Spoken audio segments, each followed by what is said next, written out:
شارح هذا الكتاب المسمى ببشر الكريم بشرح مسائل التعليم للإمام العالم الفقيه المحقق سعيد بن محمد بن علي باشر الدواني الخضرمي الشافعي رحمهما الله ونفعنا بهما وبعلومهما وبكل الدار الآمين.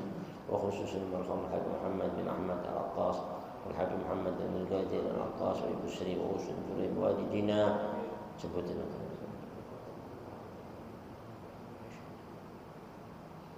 والديكم وأمهاتنا وأمهات أمة المسلمين وشمات من خصوص أخونا المسلمين في فلسطين وفي غزة في الدول المسلمين عام وشرهم من خضر ولحمدك والصلاح. الفاتحة.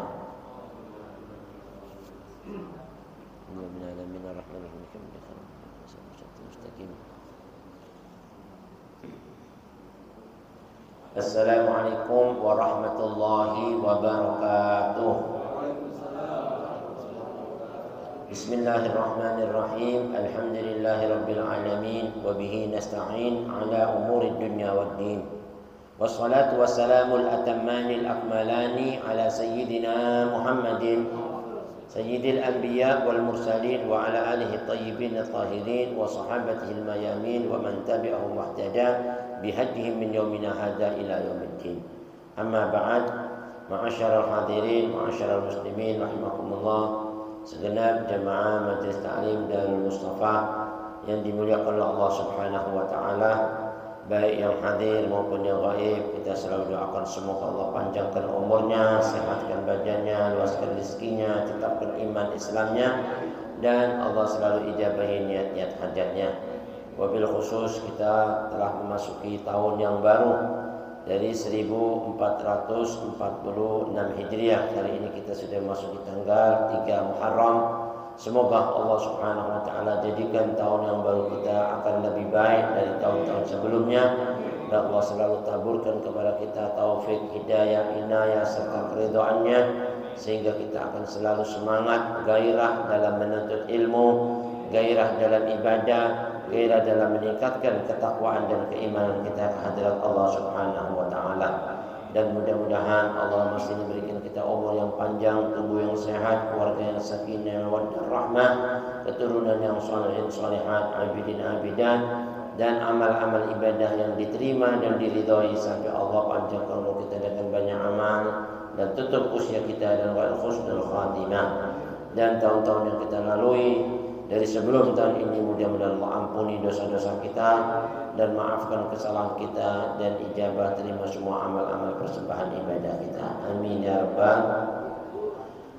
Hadirin, marilah untuk mempersingkat waktu kita lanjutkan pada malam yang penuh barakah ini masih dalam mengaji kitab fikih Al-Muqaddimatul Hadramiyah karangan Al-Imam Al-Allama Al-Arif Billah Abdullah bin Abdul Rahman Al-Ghahtani As-Sa'di Al-Mujhidi Al-Hadrami At-Tarimi, yang mana kitab ini disyarahkan oleh Imam Al-Allama Sa'id bin Muhammad bin Ali Bashir Ad-Dawani Al-Hadrami Asy-Syafi'i rahimahumullah wa nafa'ana bihima wa bi ulumihima wa bikum bid-darin amin.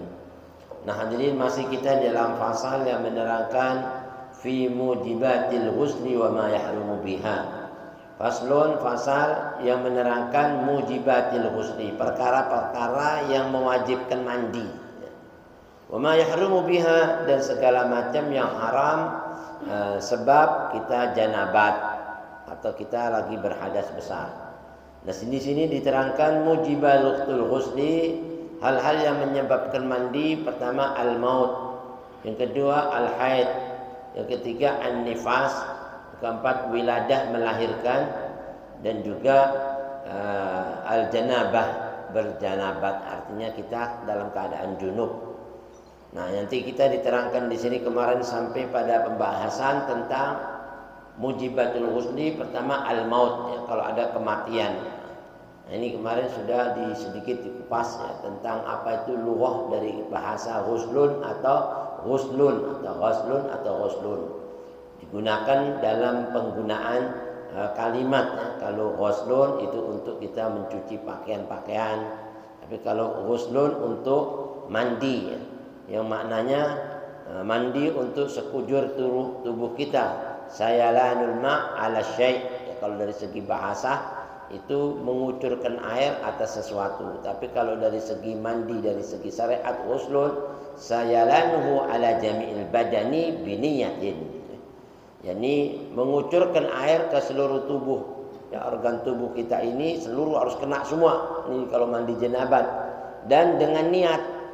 Jangan cuma nyegur-nyegur aja tapi nggak ada niat, sama aja. Itu masih janabat. Kayak orang-orang kafir ini. Habis jima sama istrinya, ya kan, atau habis kumpul keluar janabat, atau mandi nyegur-nyegur nggak pakai niat, tetap masih hadas.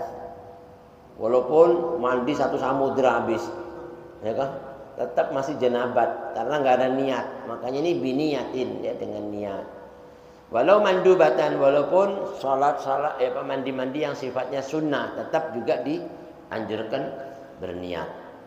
Fayadkhulu ghuslul mayyit. Nah, termasuk juga dalam hal memandikan mayit. Nah, ini sekarang yang menjadi wajibnya mandi itu al-mayyit.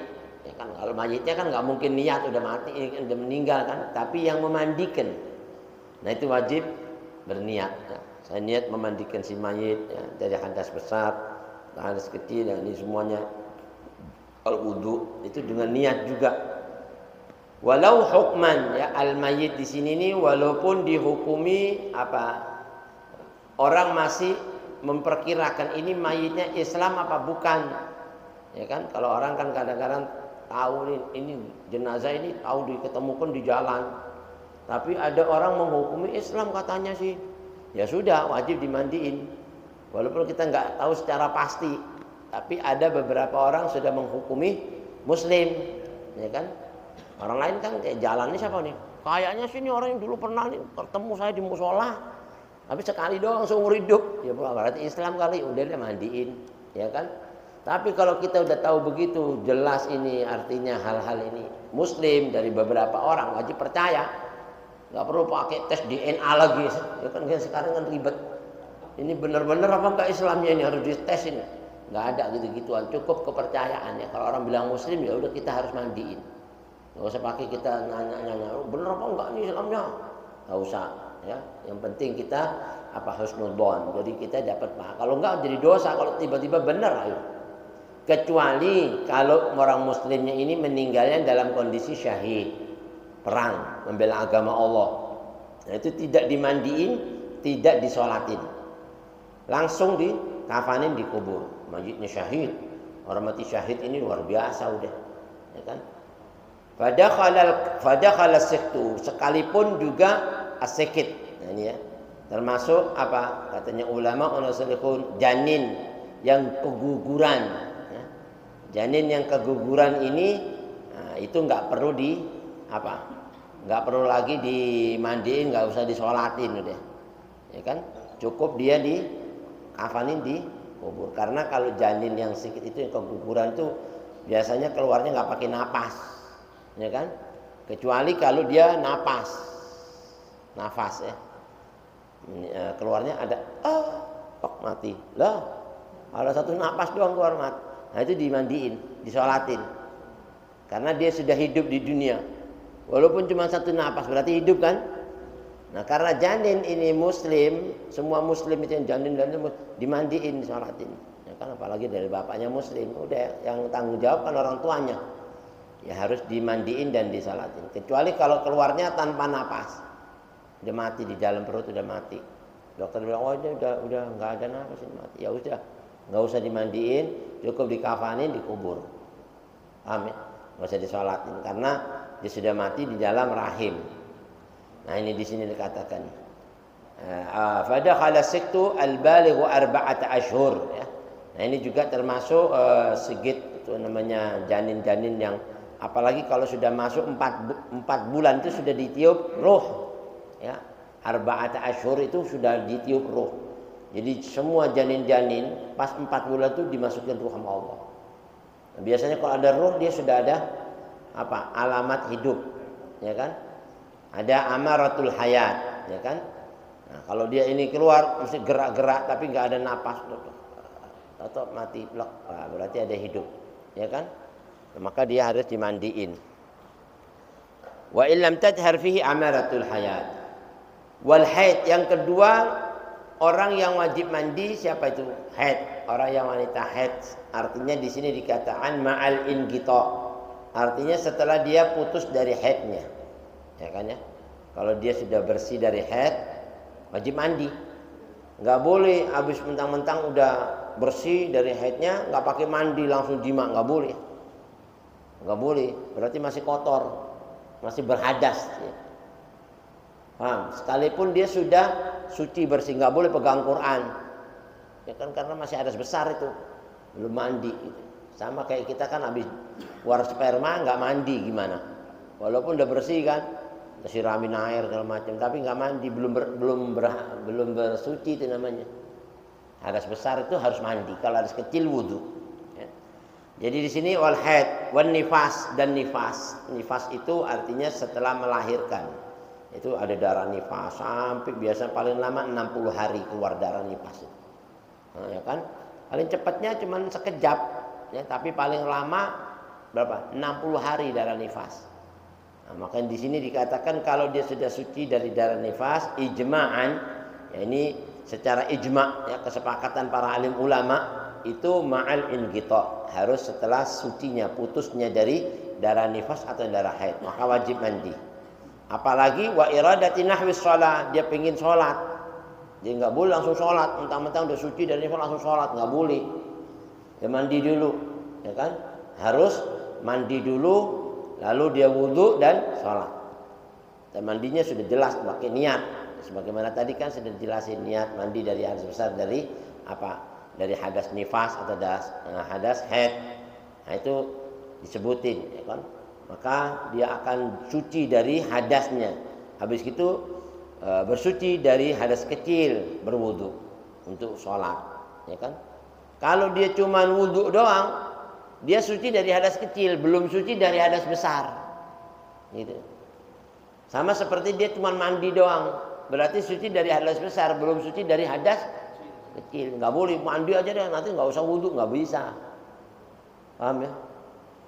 Nggak bisa, kecuali nanti ada tata cara mandi yang sekaligus diniatkan dengan wudu. Artinya pertama waktu mandi dibersihin semua daerah-daerah yang kalau kita kena sentuh itu batal wudu. Nah itu dibersihin semuanya, udah nggak pegang lagi, baru mandi sekalian niat wudu. Semua udah wudu sekalian, tapi nggak pegang lagi yang itu deh. Maka nggak batal, ya kan? Nah, ada tata caranya. Lebih bagus ya dipisahin, habis mandi selesai baru wudu sendiri, ya kan? Nah ini salah satunya. Hadas di mana dia haid dan nifas, ijma'an, ya, menurut ijma', ya, sepakatan para alim ulama itu setelah suci, setelah berhenti, betul-betul berhenti, ya, berhenti dari darah haid dan darah nifas, dan itu sudah harus dipastikan benar-benar bukan lagi keluar, nggak ada lagi keluar. Apalagi dia hendak nahwi salat, iradatin nahwi salat. Walau hukman bi allam yurid fi'laha, walaupun secara hukum dia tidak ingin mau melaksanakan sholat umpama, tapi udah suci, tetap mandi, ya kan? Umpama sekarang nih, waduh anak masih baru nih, apa isak, ya kan? Sucinya habisnya apa namanya itu, sholat maghrib, ya kan? Waduh anak gimana nih, anak masih belum, ini nanti aja deh, nanti aja malamat, tetap mandi dulu. Ya, jangan mentang-mentang kita ini masih berhadas bertahan-tahan, ya kan, sampai subuh akhirnya isaknya kelewatan dosa nggak sholat, itu kan udah waktunya suci, berarti sudah harus sholat. Ya, dia tahan-tahan, saya malam nggak pengen mandi dulu, nanti aja deh kalau udah ke subuh baru mandi, ya kan? Nah itu nggak dianjurkan, selayaknya tetap dianjurkan dia mandi dari setelah berhentinya dari darah haid ataupun nifas tadi. Fayanzilu talabu syari'i laha manzilata iradati fi'liha. Begitu juga kalau dia sudah berhenti dari haid, itu sudah jatuh tuntutan hukum syariat untuk dia mandi, ya. Walaupun apa, dia masih belum ingin melaksanakan sholat, ya kan? Maka setelah sucinya itu inqita, daripada berhentinya darah, itu wajibnya di situ sudah berlaku hukum untuk wajib mandi. Wajib mandi. Sholatnya ya walaupun belum mau sholat dulu, tapi mandi harus, gitu. Ya, mandinya itu setelah berhentinya itu, berhentinya dari darah itu, jangan ditahan-tahan, ya kan? Nah, wa kadza yuqalu fil wudu' wa tayammum. Begitu juga, ya, kita kalau seandainya ini mohon maaf habis jenabat, ya kan, kita nggak sholat sudah. Cuman saya ini mau mandi gimana nih, mau wudhu aja deh, ya kan? Boleh wudhu aja, tapi tetap dia tidak bisa mengangkat hadas besarnya. Ya, kita kan habis jima, ada mau mandi malam dingin nih, ya kan? Mau mandi malam dingin kan? Udah deh nanti aja dikit-dikit subuh baru mandi, ya kan? Nanti subuh aja dikit-dikit subuh, biasa air agak anget tuh menjelang subuh tuh, ya kan? Nah kita tahan nih, habisnya jima mau jam 10, nahan, wudhu dulu, sunahnya wudhu dulu boleh. Tapi itu wudhu belum bisa ngangkat hadas besar, cuman ngangkat hadas kecil. Atau kita nggak wudhu, tayamum aja deh, dingin nih, tayamum aja, kan kesunahan kan? Kalau kita langsung tidur itu disunahkan, seandainya nggak mandi, disunahkan kita apa? Berwudhu atau bertayamum. Nah dalam kondisi begitu, daripada kita tetap belum bisa mengangkat hadas besarnya, tetap dia masih berhadas besar, walaupun sudah terangkat hadas kecilnya dengan wudhu, ya kan? Nah di sini wudhu, wal wiladah. Nah yang ketiga, sebab seseorang wajib mandi apabila melahirkan. Nah ini kalau orang melahirkan wajib mandi juga. Nah walaupun melahirkannya ini bukan berwujud anak umpama, masih berwujud walau alaqatan, segumpal darah. Apa namanya itu, lahir tapi darah masih kayak apa namanya, belum berwujud, jadi segumpal darah. Kayak orang ini habis jalan-jalan keguguran ya, keluar darah kan. Nah itu berarti melahirkan itu sebenarnya, cuman janinnya itu masih berupa segumpal. Kan alaqah, habis alaqah baru mudghah, ya, segumpal daging, ya kan? Nah itu nanti berubah-berubah sampai fase-fase sampai 4 bulan baru berwujud janin, baru ditiup ruh, ya kan? Nah ini walaupun cuman melahirkan itu segumpal darah atau segumpal daging, segumpal, tapi itu pun akhbarat qabilatun, ya. Artinya betul-betul yang keluar tadi itu dikhabarkan oleh dokter atau bidan yang sudah berpengalaman. Melihat, wah ini darah janin ini nih. Darah apa? Sosok janin ini, bayi ini sebenarnya, cuman masih berapa bulan nih, 2 bulan Mama. Ini udah janin keluar, berarti enggak apa? Sudah enggak lahir apa, enggak hamil lagi nih Ibu ini. Keguguran. Nah, itu wajib mandi. Paham ya? Yang memberitakan itu apa? Dokter. Dokter kan pengalaman, paham gitu-gitu ya kan? Kalau kita kan nggak ribut, ini darah apaan nih? Nggak paham. Ya nggak. Tapi kalau sudah diberitakan oleh seperti dokter atau bidan yang sudah berpengalaman ngelihat begituan, wah ini ibu maaf bu, udah nggak hamil, ini gugur nih. Oh ya, ya aduh gimana? Ya wajib mandi. Ini kan di sini dibilang wiladat wal wilada walau alaqatan wa mudghatan, atau segumpal daging, tapi akhbarat qabilatun annahuma aslun adami, bahwasannya alaqah atau mudghah, segumpal darah atau segumpal daging ini diberitakan oleh seorang bidan yang sudah pengalaman atau seorang dokter wanita yang sudah pengalaman bahwa ini adalah asal wujudnya janin. Dari sini nih keluar nih. Ini mestinya nempel di rahim, tapi ini udah keluar. Berarti udah nggak hamil lagi ibu, ini gugur. Biasanya itu dikiret ya. Dikiret itu sakit tuh katanya kalau lagi disiret itu. Istri kita pernah kayak gitu tuh. Dikiret.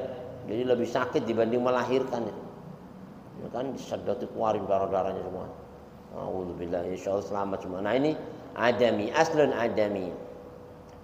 Walau bila rutubatin, sekalipun lahirnya keluarnya ini darah tanpa apa, basah-basahan. Biasa kan ada kalau orang tuh ngelahiran itu kan ketuban pecah, ya kan puasa, ya kan kemana-mana. Ini enggak, darah doang kordak, lah gimana nih? Ya sama, karena yang keluar itu apa?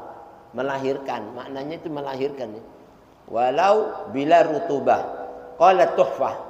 Bercerita Imam pengarang kitab At-Tuhfatul Ahwadi, ya, itu syarah daripada Jami'ut Tirmidzi, ya. Kitabnya syarahnya Imam Tirmidzi. Pengarangnya ialah Imam Abil Ula Muhammad Abdurrahman bin Abdurrahim Al-Mubarakfuri, ya. Itu pengarang kitab At-Tuhfah. Tuhfatul Ahwadi ya, yang menjelaskan masalah hukum-hukum di sini ini. Di anna dzalika maniyun munagid ya. Darah yang apa namanya segumpal darah itu pada dasarnya yang berupa dianggap oleh dokter atau bidan merupakan satu sosok janin, asal mula janin itu sebenarnya dari asalnya mani al-munagid. Dari mani yang sudah mengental.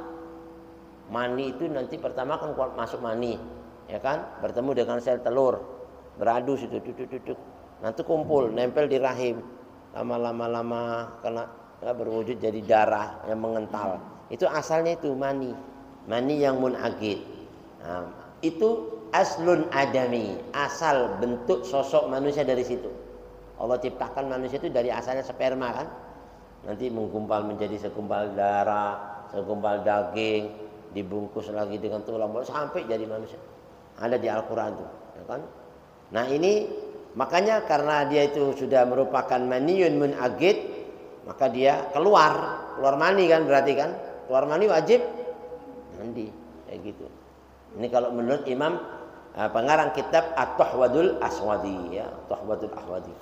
Nah Imam Asy-Syarqawi berkata, qala Syarqawi hada yaqtadi wujubul ghusli. Nah yang kayak begini nih mewajibkan apa? Menghendaki wajibnya mandi. Kenapa? Bihuruji ba'dil walad ya. Karena sudah keluarnya sebagian dari sosok bayi. Mestinya ini bakal jadi bayi, jadi sudah keluar. Ini baru bagiannya. Bagian mau jadi bayi udah keluar. Maka dia melahirkan, dihukumi melahirkan walaupun belum wujud secara sempurna. Maka dihukumi mandi. Walaysa kadzalik. Nah, bukankah yang demikian itu hukumnya? Fal aula at-ta'lilu bi annaha madinnatu khuruji damin nifas.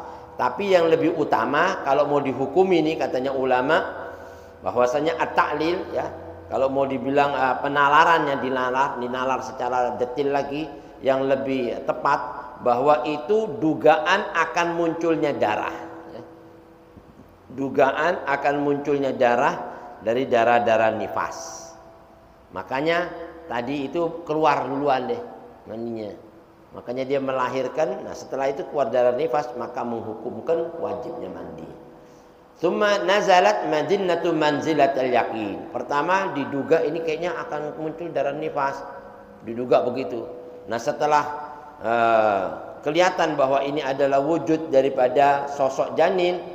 Nah ditentukan ya tuntutan-tuntutan tadi ke status kepada keyakinan kepastian benar ini setelah ini keluar habis ini darah nifas. Biasanya itu setelah melahirkan langsung berbarengan dengan darah nifas.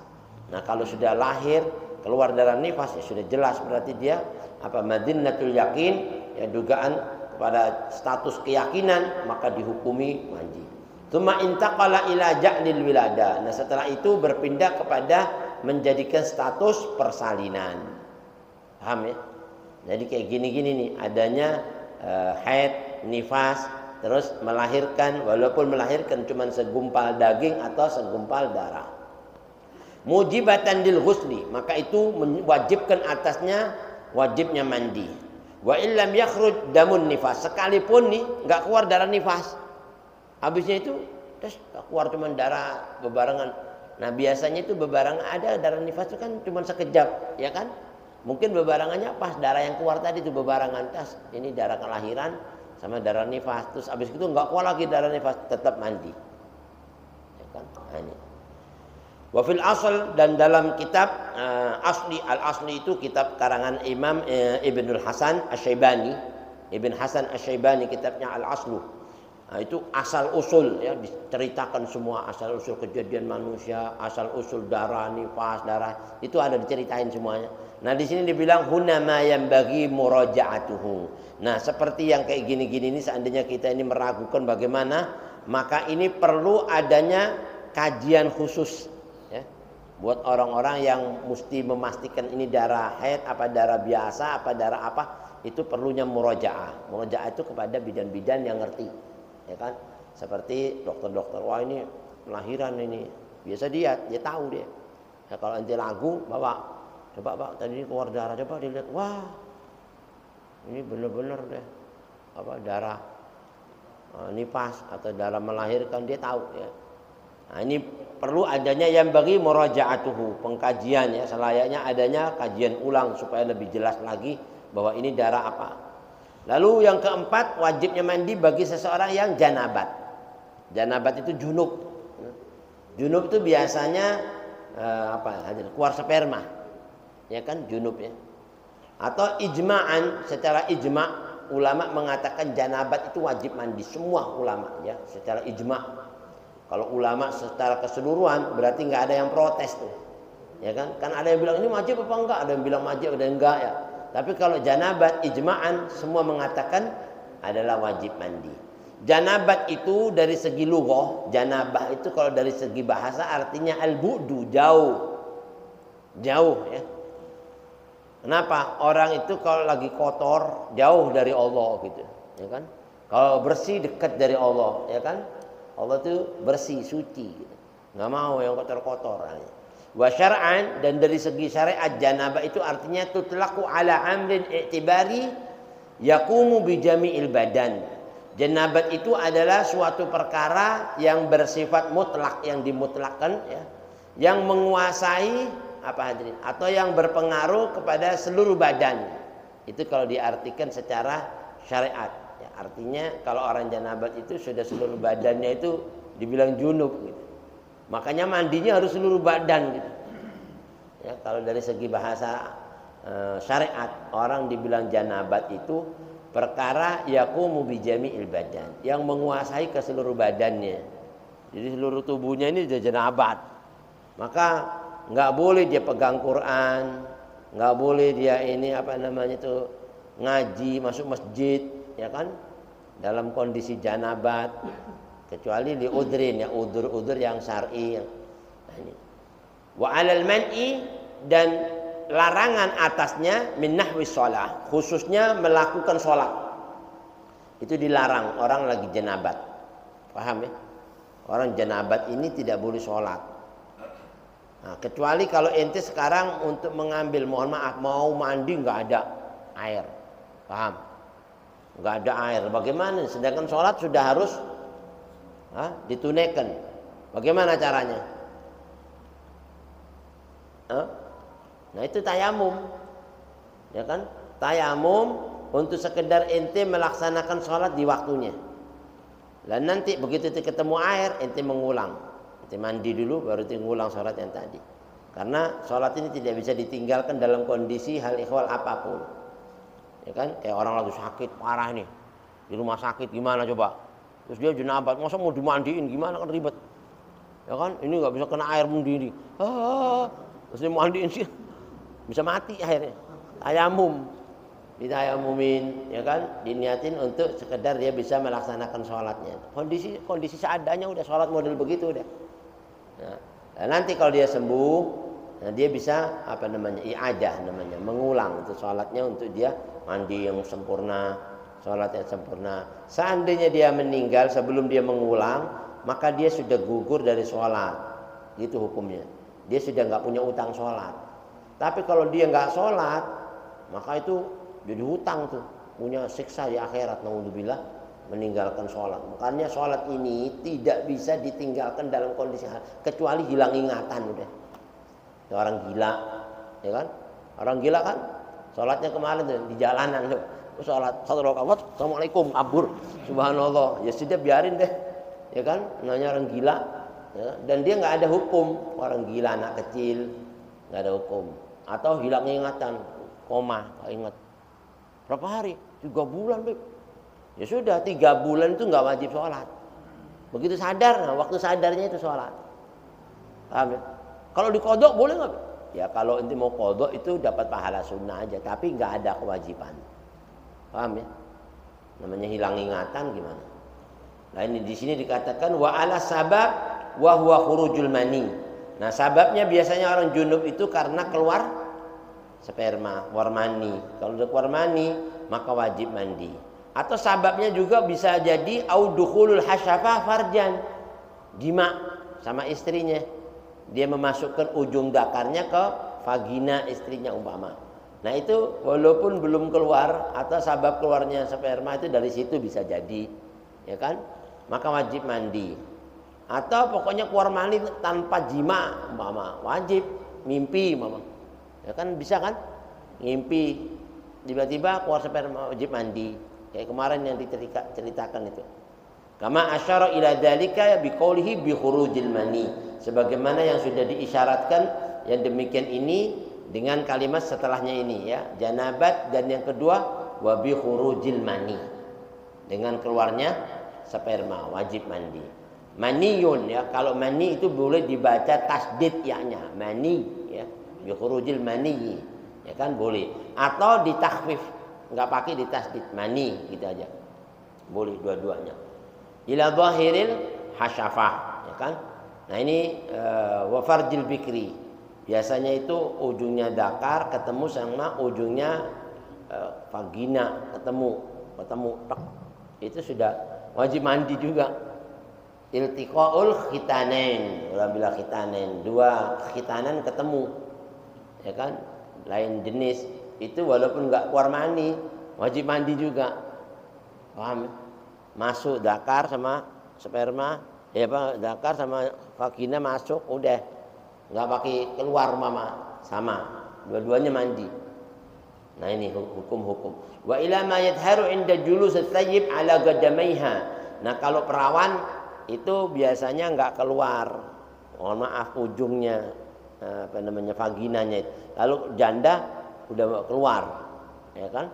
Nah biasanya kalau dia jongkok kelihatan tuh dikit. Nah yang kayak gini-gini ini kalau ketemu itu ujungnya udah wajib mandi. Paham ya? Ya memang urusan fikih ini memang sedikit agak serem ya. Tapi harus jelas, kalau nggak dijelasin tambah salah paham tintar. Ya kan ini gimana? Memang fikih itu innallaha la yastahyi ya apa? Bil haq. Allah itu nggak malu kalau ngomong kebenaran, harus diceritain, nggak boleh sembunyi-sembunyi. Nah, terus wa ilama wa yu'raful mani. Nah, biasa orang itu dapat diketahui itu mani atau bukan dari mana. Ya kan? Mani itu bisa diketahui kalau ini benar-benar sperma atau bukan. Walau min imra'atin, atau dari perempuan, maninya perempuan bisa diketahui juga, ya kan? Wadaman, dan juga bisa diketahui ini mani apa darah, apa sperma laki-laki apa sperma perempuan. Nah, itu bisa diketahui ya. Di sini dikatakan biwahidatin min khawasihi allati la tujadu fi ghairihi. Biasanya itu dapat diketahui dengan salah satu dari sifat-sifat spesifiknya, sifat-sifat khususnya ya, yang tidak terdapat pada selain mani ini. Jadi ada 3 ya, sifat khasnya mani ya, dari 3 hal ini. Selain dari 3 hal ini maka dia bukan mani. Gitu. Apa itu pertama? Wahia tadaffukihi. Mani itu biasanya kalau keluar itu dengan cara tadaffuk. Kayak kemarin tuh, apa namanya? Kayak menembak ya. Bukan tembak-tembakan. Maksudnya itu das. Kayak kita kalau lagi kenceng ketahan terus keluar das gitu. Nah, itu namanya biasanya itu gitu, ya kan? Udah nanti paham sendiri udah. Ya kan? Kalau yang sudah balik paham udah, enggak usah dijelasin. Ya kan? Tadafuk itu menyembur.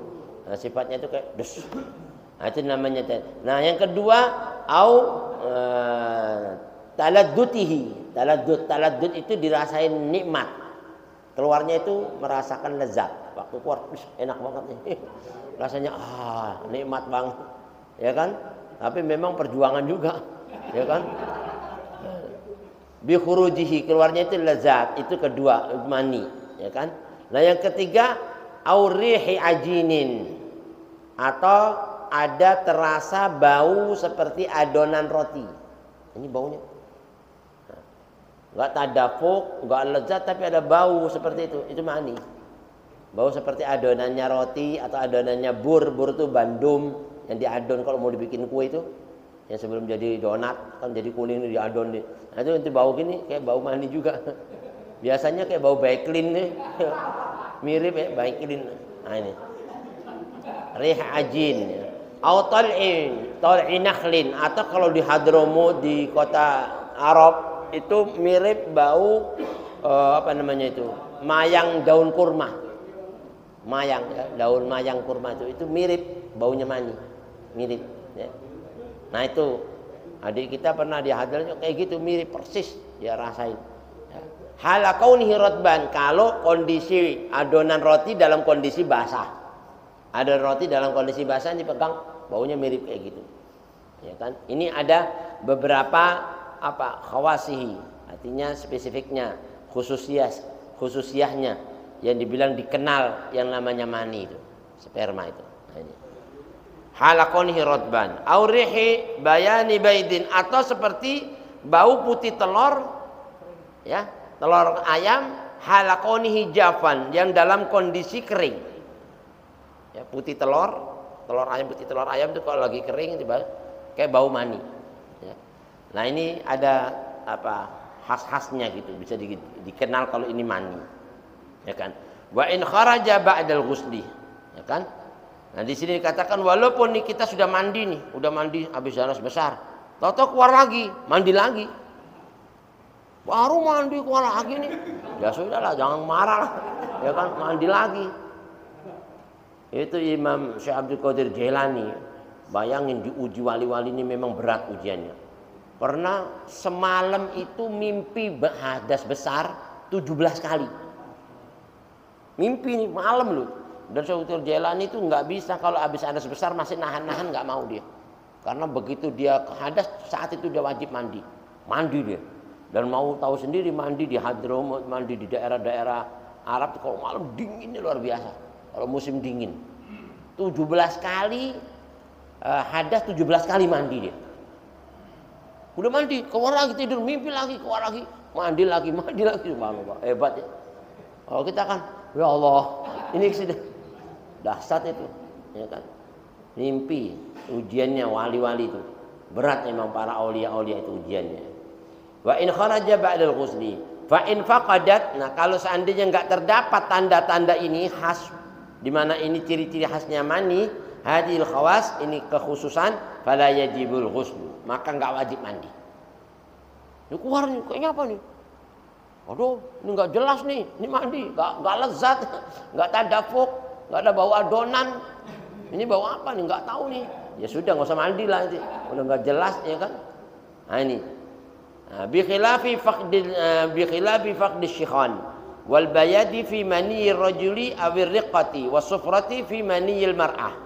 Lianna dalika fihi ma ghalibun la daimuna. Halnya lain halnya ini, ada perbedaan ya. Biasanya faqdi thiqan, ini ketiadaan dengan hilangnya kekentalan. Biasanya mani itu kan kental, ya kan? Tapi ini mani ada bau mani tapi nggak kental. Mani encer nih, mani encer ada kan?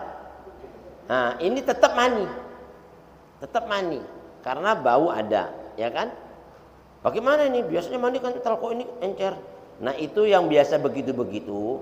Itu adalah hal-hal yang sifatnya jarang sekali, nggak terus-menerus terjadi, jarang. Mungkin ente 1 tahun mau terjadi kayak gitu itu berapa bulan, gitu. Nggak setiap keluar mani begitu, gitu. Sesekali. Nah itu tetap mani, paham ya? Walaupun nggak sifatnya kental. Atau nih di sini juga nggak sifatnya kekuning-kuningan. Biasanya kalau maninya perempuan itu agak kekuning-kuningan. Ada kekuning-kuningan. Tapi ini kok nggak kekuning-kuningan kayak putih. Tetap ya dia harus mandi. Karena itu sifatnya jarang, nggak setiap saat keluar seperti itu. Tapi tetap ada kelezatan keluarnya. Wallahu a'lam. Nah kalau sekarang lagu nih, bagaimana ini? Ini mani apa bukan ini? Walau syakka ahwa maniyun aw madiyun. Ada mani, ada madi, ada wadi. Ya. Jadi itu wadi itu setelah mani keluar baru keluar juga. Ya kan? Madi sebelum mani. Muqaddimahnya mani. Muqaddimahnya kalau mau keluar mandi dulu biasanya. Ya kan? Meler keluar dulu. Nah, ini kok basah dulu nih, belum keluar nih, masih muqaddimah.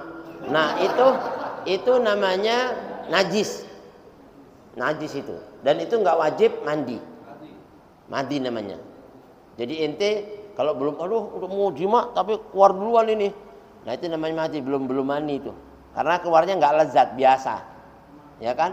terus nggak jadi jima mama, udah keluar duluan, ya udah mandi apa nggak usah mandi, ini cukup basuh aja, bersihin, ya kan?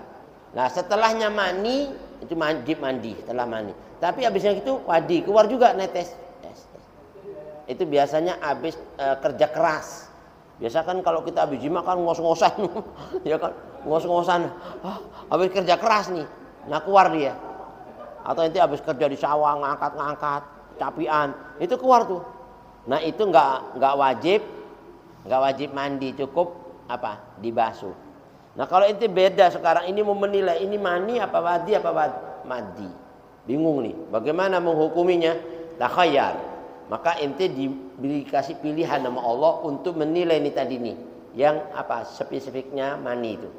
Ente kan bisa nih baunya coba, oh bukan, ini nggak bawa adonan roti, ini mah bau cengkol, bau cengkol ya benar, Allah nggak usah deh, nggak usah mandi. Tapi kalau ente, waduh bener ini mani ini, ya harus mandi deh. Kalau ente punya pilihan 3 tadi itu kan, lezat nggak rasanya macam, nah, itu semuanya itu salah satunya dari 3 ini ada apa enggak? Dari 3 ini ada apa tidak gitu. Kalau seandainya tidak ada, maka tidak mandi. Fa in syaa, kalau seandainya dia kehendaki ja'alahu maniyan waktu salah, oh ini anak kehendaki benar ini mani, ya harus mandi, ya kan? Kalau dia kehendaki ini mani, waktu salah dia mandi. Tapi kalau dia kehendaki ini hukumin ini madiyan atau wadiyan, maka tawaddo'a, cukup dia bersihin dan berwudu. Paham ya? Wallahu a'lam. Wa qasalama asabahu, maka dia bersihkan ya, basuh apa yang terkena dari wadi tadi. Cuma andainya ini basuh ini apa namanya ini sarung kena dia tadi kan najis tuh. Dibersihin juga yang kena juga. Yang terkena itu. Kaki kita, pakaian kita kena ya harus digosok juga bersihin. Wallahu a'lam bishawab. Wa hadza ma yanbaghi muraja'atuhu, dan ini juga hal-hal kayak gini nih harus dikaji ulang lagi. Jangan nanti asal-asal menghukumi. Ini mah bukan mani nih, ternyata mani lagi, subhanallah. Ya kan? Kalau nggak paham, mendingan mandi aja deh daripada ribet, ya kan? Kalau nggak paham, ambil ihtiyatnya, mandi deh. Jadi selamat, paham ya? Daripada inti wudhu ternyata mani lagi, subhanallah. Nah, wallahu a'lam. Nanti insyaallah kita sambung lagi pembahasannya karena masih panjang. Wa tahsulul janabah aidan 'alal fa'il wal maf'ul, dan nanti ada juga dihukumi jenabat baik orang yang melakukan atau yang dilakukan. Ya kan? Nah, selain mayit dan binatang. Oke, sekarang ini laki perempuan hubungan. Yang melakukan hubungan atau yang dihubungin. Dua-duanya kena jenabat hukumnya. Kecuali kalau yang dihubungin mayit. Mayit dijima lagi, gila nih orang. Umpamanya orang gila nih jima sama mayit.